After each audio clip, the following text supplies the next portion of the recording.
Okay. Good morning, or good afternoon, or evening, whatever part of the day you're listening to this. Good on you, as they say. And welcome to session number 127 of Kevin Reed's A Course in Miracles. All right, Kevin Reed's A Course in Miracles. Just reading through the text. See how deep we can go, what lessons we can learn. All right. We are beginning chapter 16. Chapter 16 on page 330. It's called The Forgiveness of Illusions. And beginning with section 1, which is entitled True Empathy. So, let's see what Jesus has to say. To empathize does not mean to join in suffering, for that is what you must refuse to understand. That is the ego's interpretation of empathy, and is always used to form a special relationship in which the suffering is shared. The capacity to empathize is very useful to the Holy Spirit, provided you let him use it in his way. His way is very different. He does not understand suffering, and would have you teach it is not understandable. When he relates through you, he does not relate through your ego to another ego. He does not join in pain, understanding that healing pain is not accomplished by delusional attempts to enter into it and lighten it by sharing the delusion. Okay, so he says the capacity to empathize is very useful. All right, your inclination to be empathetic is wonderful. All right, just allow the Holy Spirit to use it. His way is very different, as he says here. He doesn't understand pain or suffering and doesn't want you to understand it or to teach it. All right, he wants you to teach it's not understandable. When he relates through you, he does not relate through your ego to another ego. All right, when he relates through you, he's coming from your right mind to the right mind of another, all right? Because we still believe there's others, all right? Instead of the one mind being joined. But while we're in this condition, he relates from our mind to the mind of the other. Okay. He does not join in pain, understanding that healing pain is not accomplished by delusional attempts to enter into it and lighten it by sharing the delusion. Okay? So let's go to the beginning of that paragraph. It says, to empathize does not mean to join in suffering. All right? For that is what you must refuse to understand. All right? We don't all join together in the suffering and it's so miserable, and I'll share your misery. I'll help you, and you take on the misery. He says he doesn't want you to do that. All right? He says that's the ego's interpretation of empathy, and it's always used to form a special relationship in which the suffering is shared. I mean, it's so subtle in this experience here in the world. You just take, for example, two people who meet, and they think they have the same thoughts, they have the same desires, they have the same wants. We're going to, save the world, save the whales. we're going to clean up the beaches, whatever, and you meet, all right, and you think that, it's you and me against the world. It comes down to that. Like you'll take care of me and I'll take care of you. All right? And that becomes a special relationship. It all sounds very, very nice and common, and that's the way it happens in a lot of places, with a lot of people. Very often, this is just not saying it's bad. It's just saying, just notice what's happening. Okay? Notice what's happening because you've entered into a special relationship. It's like a bargain. All right? And we don't realize it's a bargain yet.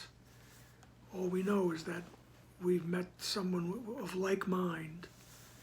All right?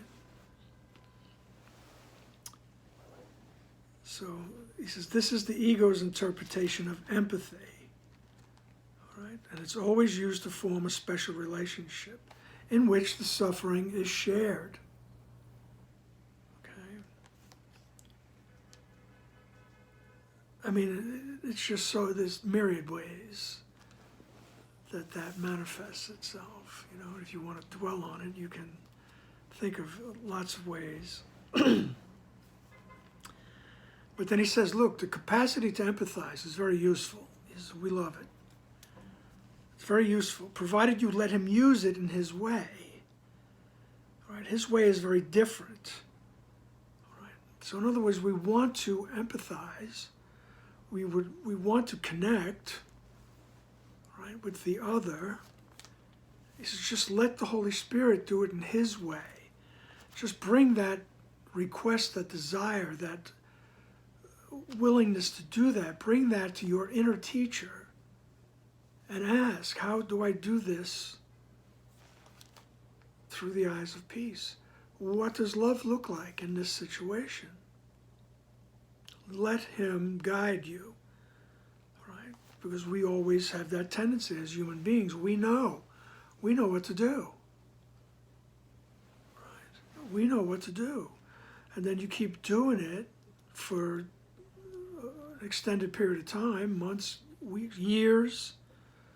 You keep doing it, and then all of a sudden your partner is not holding up your partner's end, right? Then you realize you're not getting anything out of this, and you start to form resentment, and your love turns to hate, and so on down the road, right? So let the Holy Spirit guide you. All right. As the movie says, check yourself before you wreck yourself.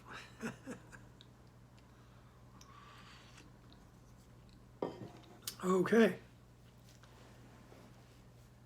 He says, let him use it. He doesn't understand suffering, and it would have you teach is not understandable.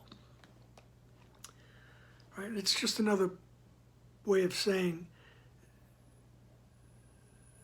you never left God. There's no need to suffer. And he's going to show you how to bring that message forward into all your relationships. Right? He doesn't join in the pain. Right?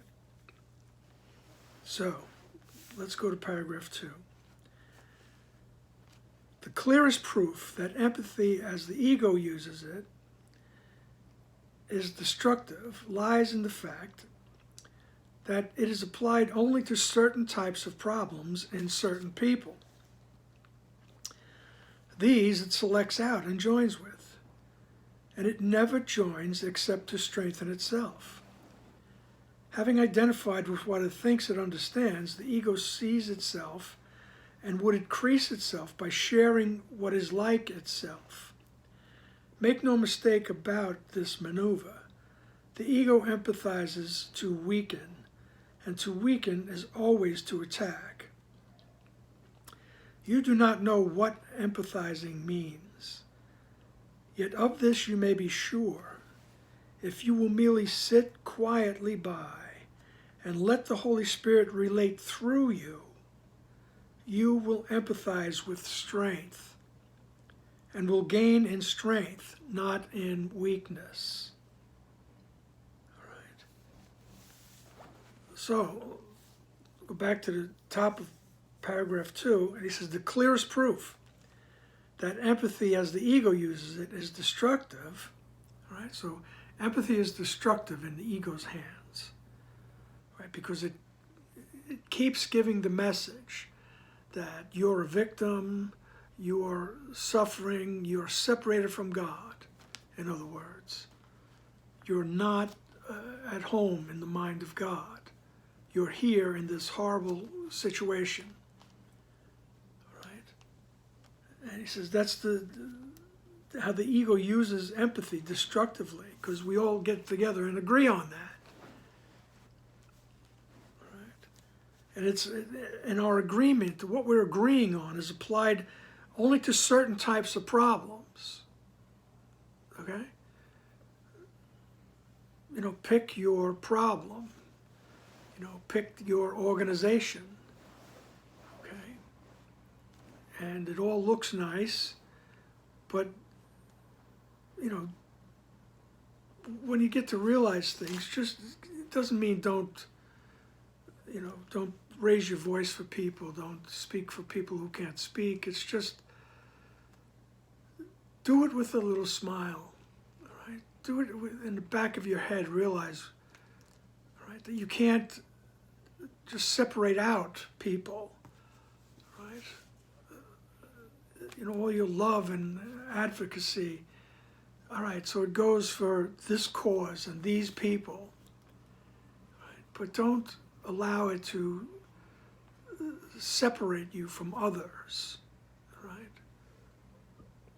That's where the ego is destructive. It separates, right? And then it's applied only to certain types of problems and in certain people, okay? These it selects out and joins with.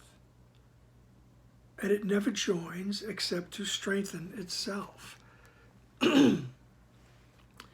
So the ego strengthens itself by strengthening the idea that we're separate, we're suffering, and you know, we have to help each other stop suffering, and you know, and it's just the idea that you're the victim. Okay, I'm going to help you. You know, and in that case, if you like that, if you check yourself, you need victims that you can help, right? And it gets messy, all right? So this is why I always say, look, you see people who are suffering, and people in this world are suffering, okay? All Jesus is basically saying is, come to me, all right? Come to me. Come to the memory of who you are with the problem, or what you think is the problem. All right? And ask me, and I will work through you. All right? My love, your connection with love, will come through you. And then, if you're motivated to act, you do so. All right? You comfort people that are suffering. All right? But you're not joining in the suffering. You have a different perspective, right? Although your comforting is coming strictly from the foundation of love, right? And you're not invested in the outcome even, right? You're just there to offer comfort and solace and support whatever the people need. It will come to you if you first join with the Holy Spirit. You will be guided. You will be directed. All right? You won't all of a sudden get caught up in storming the courthouse or anything, you know, or breaking windows or whatever people do.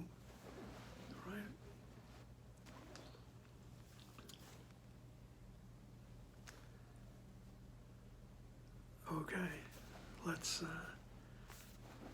let's just continue. All right, so the ego applies empathy only to certain types of problems and in certain people. These it selects out and it joins with them. Right? And it never joins except to strengthen itself. All right?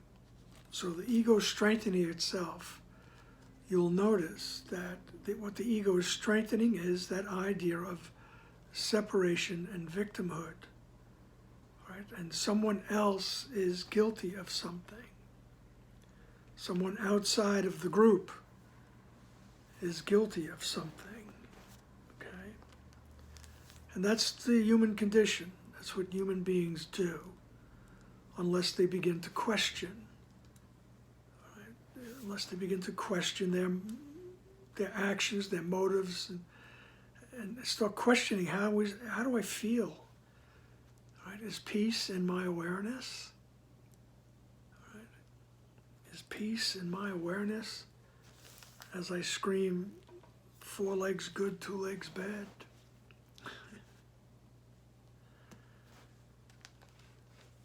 A little reference to the high school reading list. So,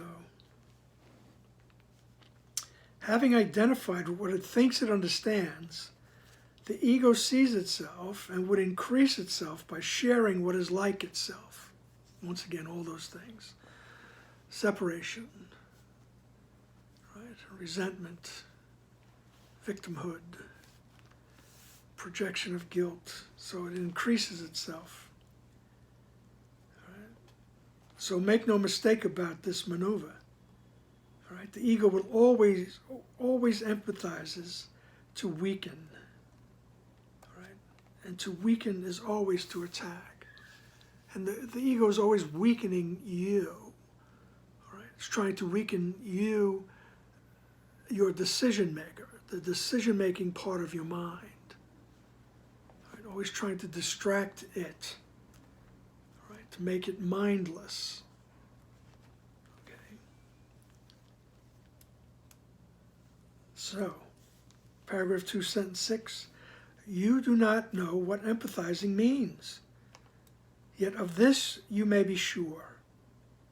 If you will merely sit quietly by and let the Holy Spirit relate through you, you will empathize with strength and will gain in strength, not in weakness. Right? Just join with the Holy Spirit. Join with Jesus. It's done very quickly in the space, the length of time it takes a thought. All right? You want to join with the Holy Spirit. Say, help me see this through the eyes of peace. All right? Now you are empathizing with strength. And your empathy will gain in strength because you're allowing love to come through you, and love will embrace the situation. And if you need a word to say, you'll have it. And if you need to make an action, you'll know what to do because you're based in the right mind. You're allowing Holy Spirit to guide you. Paragraph 3, your part is only to remember this. You do not want anything you value to come of a relationship. You choose neither to hurt it nor heal it in your own way. You do not know what healing is, and all you have learned of empathy is from the past. And there is nothing from the past that you would share. For there is nothing from the past that you would keep. Do not use empathy to make the past real, and so perpetuate it. Step gently aside and let healing be done through you. Let healing be done for you. I'm putting in my own words here. Keep but one thought in mind, and do not lose sight of it. However tempted you may be to judge any situation and to determine your response by judging it, focus your mind only on this. I am not alone, and I would not intrude the past upon my guest. I have invited him, and he is here. I need do nothing except not to interfere. Okay? So, you should just keep that one thought in mind. However tempted you may be to judge any situation, right? So we judge the situation and then we determine our response by judging it. Right? Focus your mind only in this. Right? You're not on your own. Right? You don't have to figure out this whole thing by yourself. Right? I'm not alone. And I would not intrude the past upon my guest. Right? I'm not going to tell the Holy Spirit what has to be done because of your past experiences, you know. Right? And besides, in the past is the belief in separation. Right? So I'm not going to impose that. I'm not going to let that intrude upon my guest. I've invited him. I've invited the Holy Spirit, and he's here. Right? I don't have to do anything except don't interfere. Just allow it to come through you. Right? Paragraph 4. True empathy is of him who knows what it is. You will learn his interpretation of it if you let him use your capacity for strength and not for weakness. He will not desert you, but be sure that you desert not him. Humility is strength in this sense only, that to recognize and accept the fact that you do not know is to recognize and accept the fact that he does know. You are not sure he will do his part, because you have never yet done yours completely. You cannot know how to respond to what you do not understand. Be tempted not in this, and yield not to the ego's triumphant use of empathy for its glory.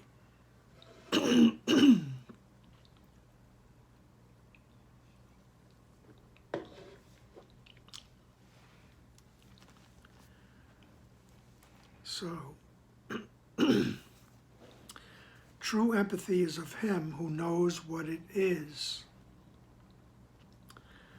And you will learn it of him if you're having a reaction to the milk in my coffee, I think, here. So just bear with me. I don't want to start the video over again. Okay. Excuse me, have a little empathy, will you? True empathy is of him who knows what it is. You will learn his interpretation of it if you will let him use your capacity. Use your capacity for empathy. If you let him use it for strength, not for weakness. And the strength is let him use it for joining. Let us join. And minds join. Right? Bodies don't join, minds do. So we allow him to come through our mind. Right? And the love comes through and covers the whole situation.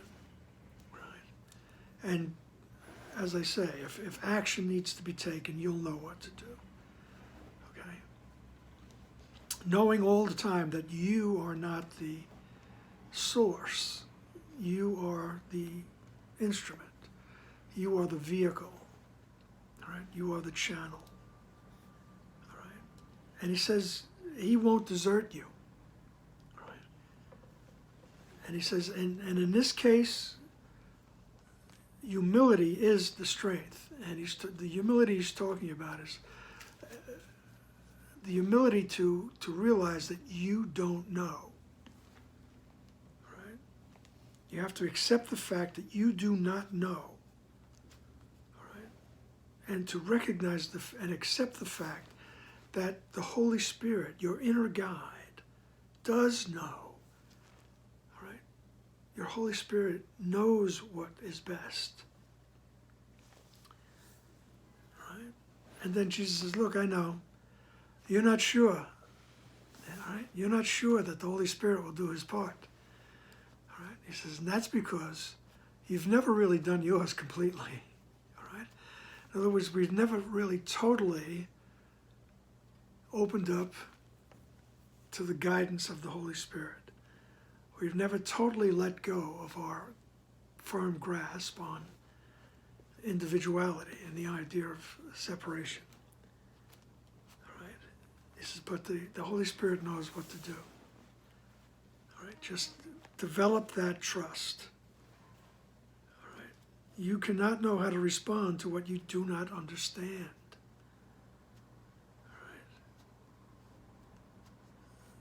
So we no matter what we think, we don't totally understand everything that's happening.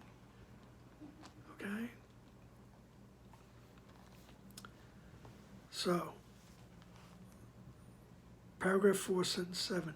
Be tempted not in this, and yield not to the ego's triumphant use of empathy for its glory.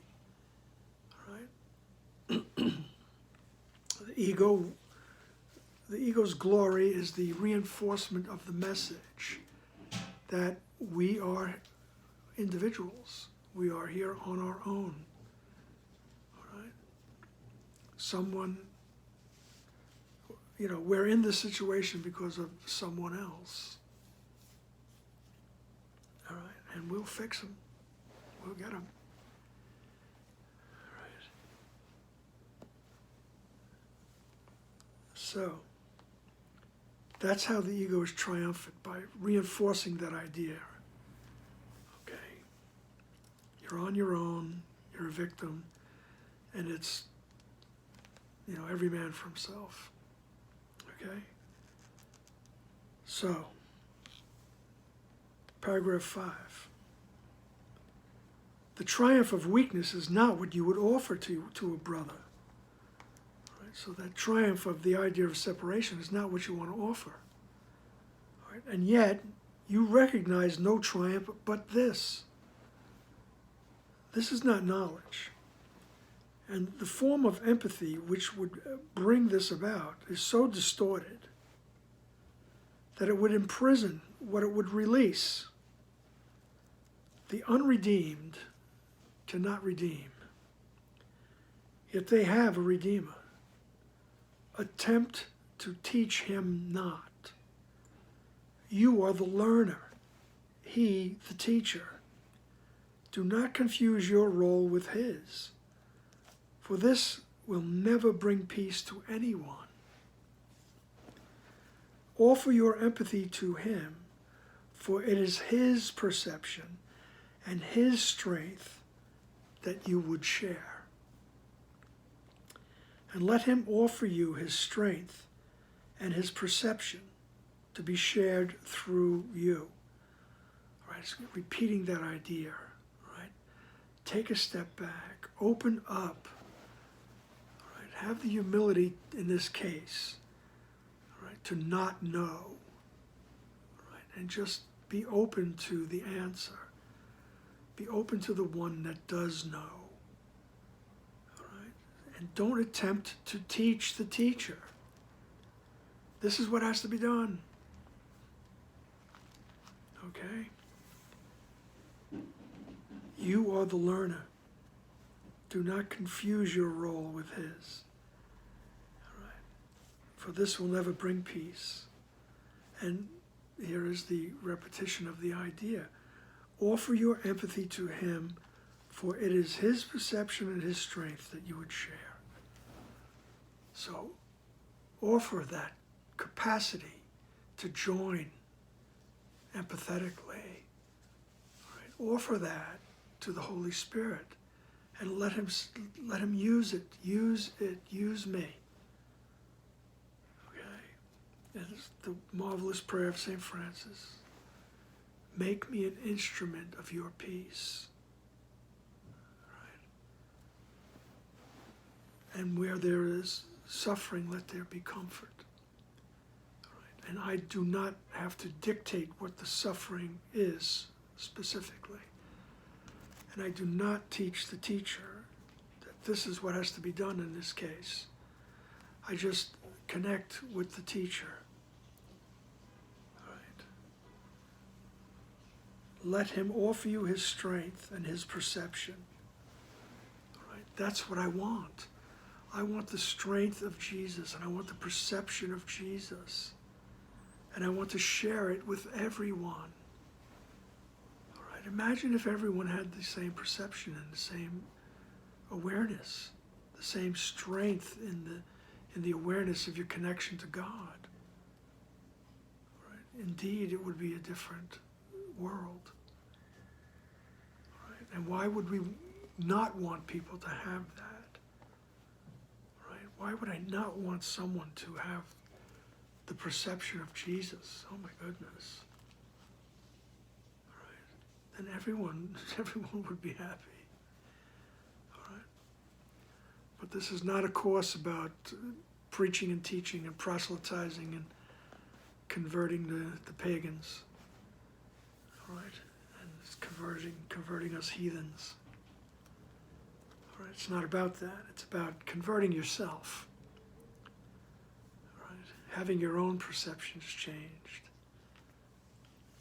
All right? And the world will take care of itself.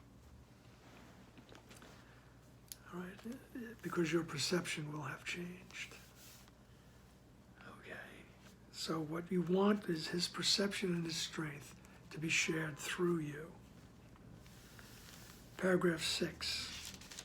The meaning of love is lost in any relationship that looks to weakness and hopes to find love there. The power of love, which is its meaning, lies in the strength of God that hovers over it and blesses it silently by enveloping it in healing wings. Let this be. Do not try to substitute your miracle for this. I have said that if a brother asks a foolish thing of you, do it. But be certain that this does not mean to do a foolish thing.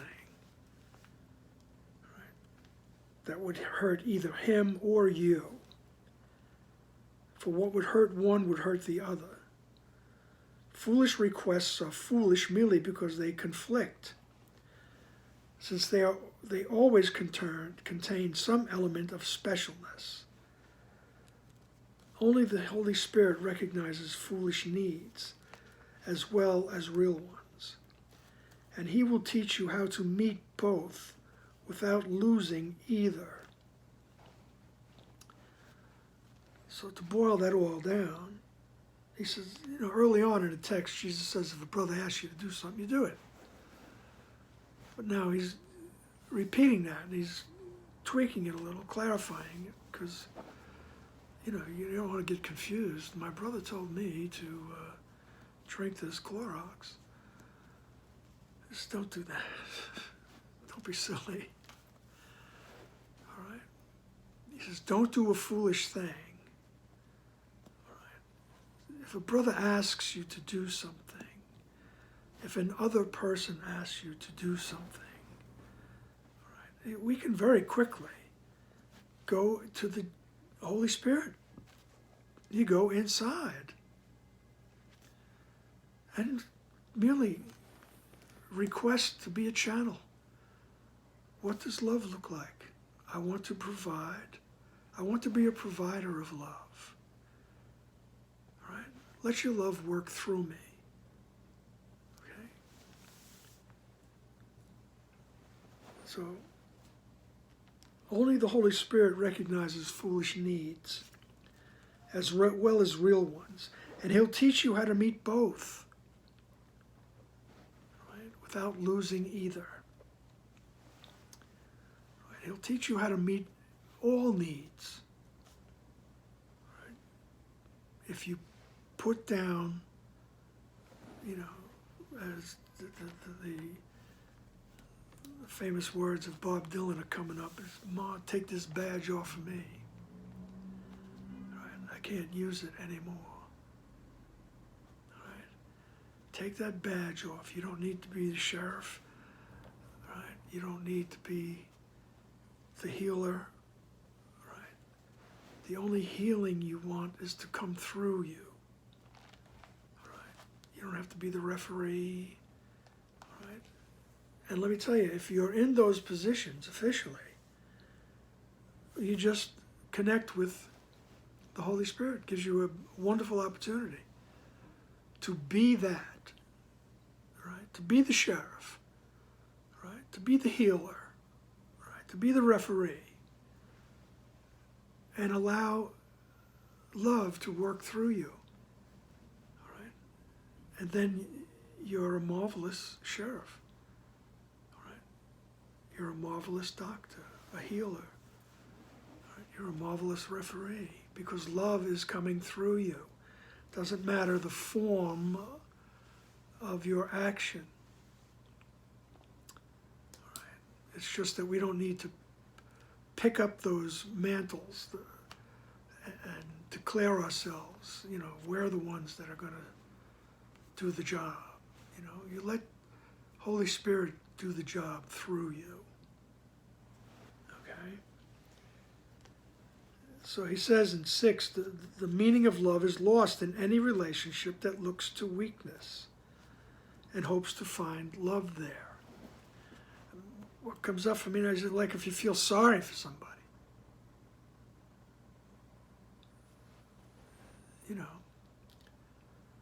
And you dedicate yourself to helping them. It looks nice, but you're liable to get tripped up, right? Go to the Holy Spirit first, all right? I don't want to be seeing this person as a victim, right? I want to see this person through the perception of Jesus. And it will come to you. It will come to you. You will understand. You will see that person in that condition differently. Right? And your empathy will be strengthened. Right? Because you will be providing love. You won't be strengthening the idea of separation and victimhood.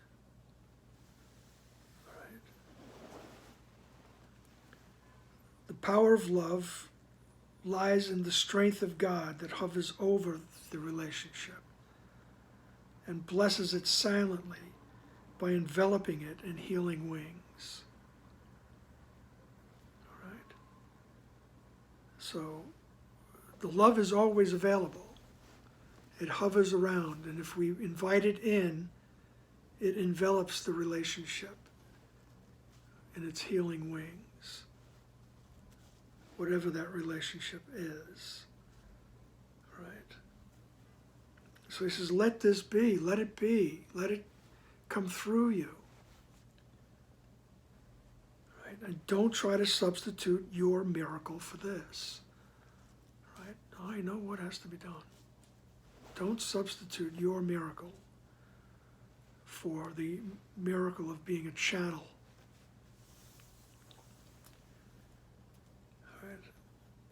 So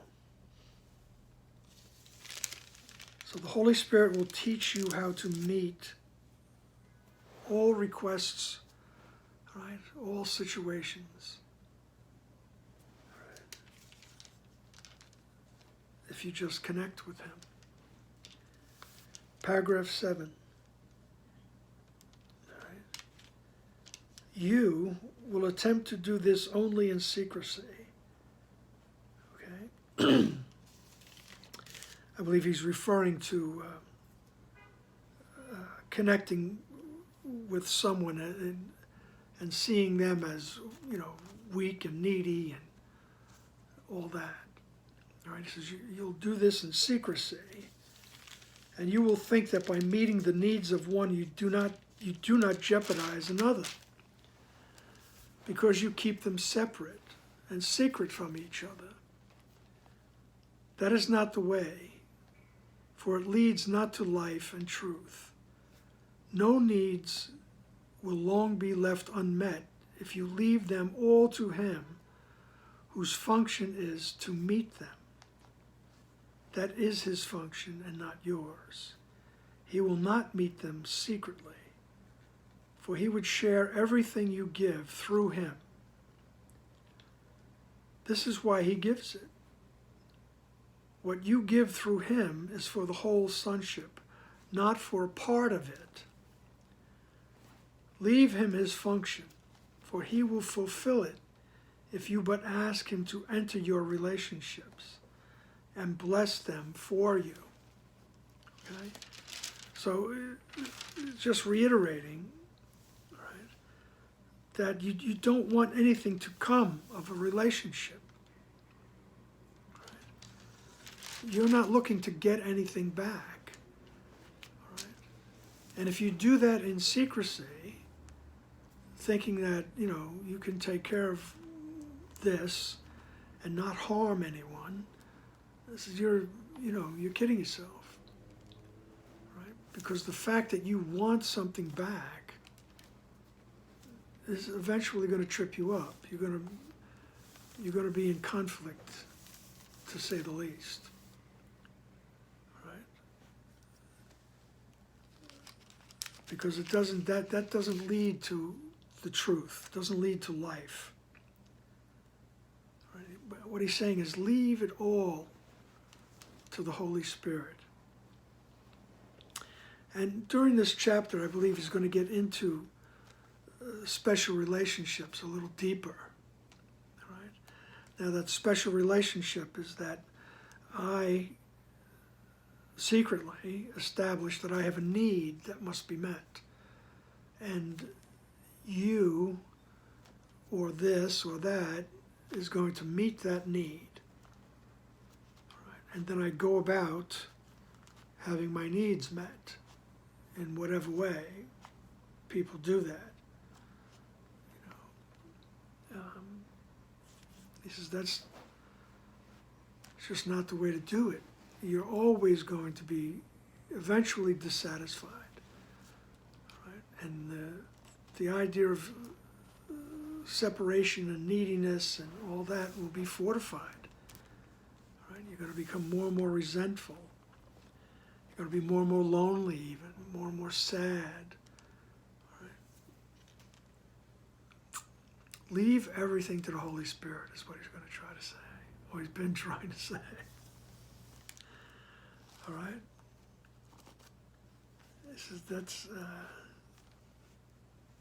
The Holy Spirit's function is to meet these needs, these imagined needs.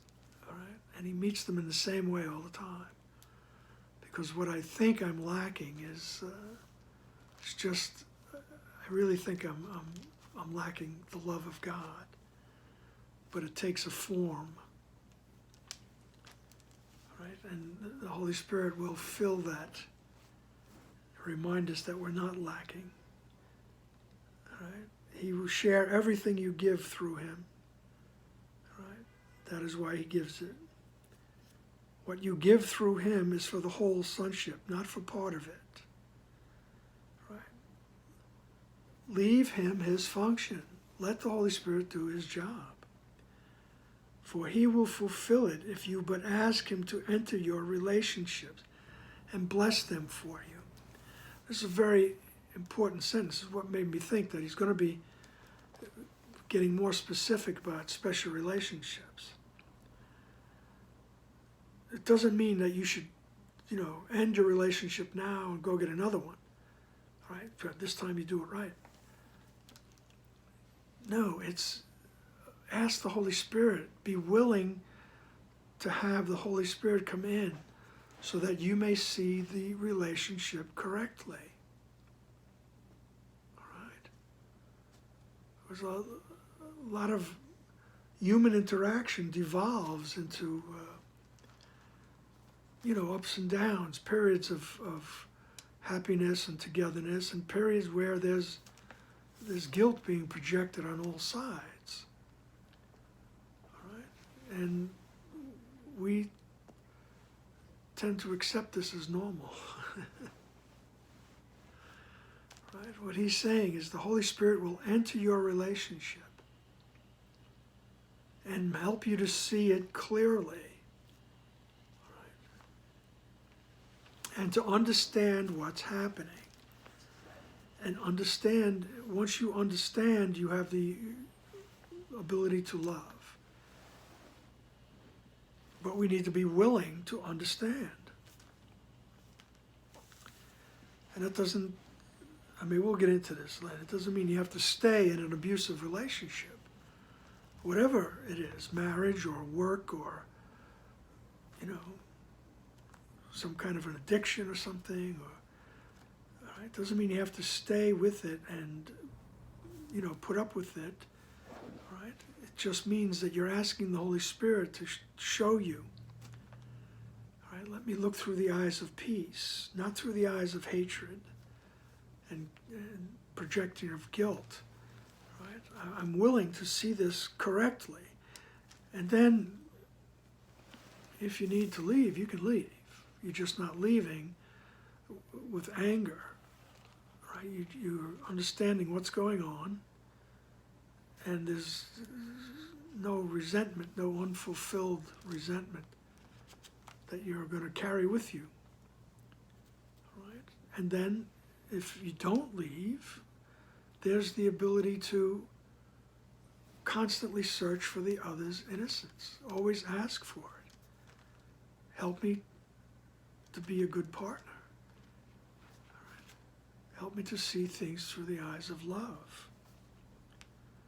Right. Leave him his function, for he will fulfill it if you but ask him to enter your relationships and bless them for you. Okay? We will ask him to help us forgive all the illusions. Okay? And with that, we will, it's like a cliffhanger in my mind.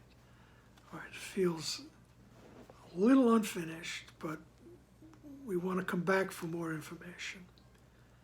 All right, just continually be willing to have the Holy Spirit enter your relationship. All right, just what's coming up for me right now is the way the course began was a relationship.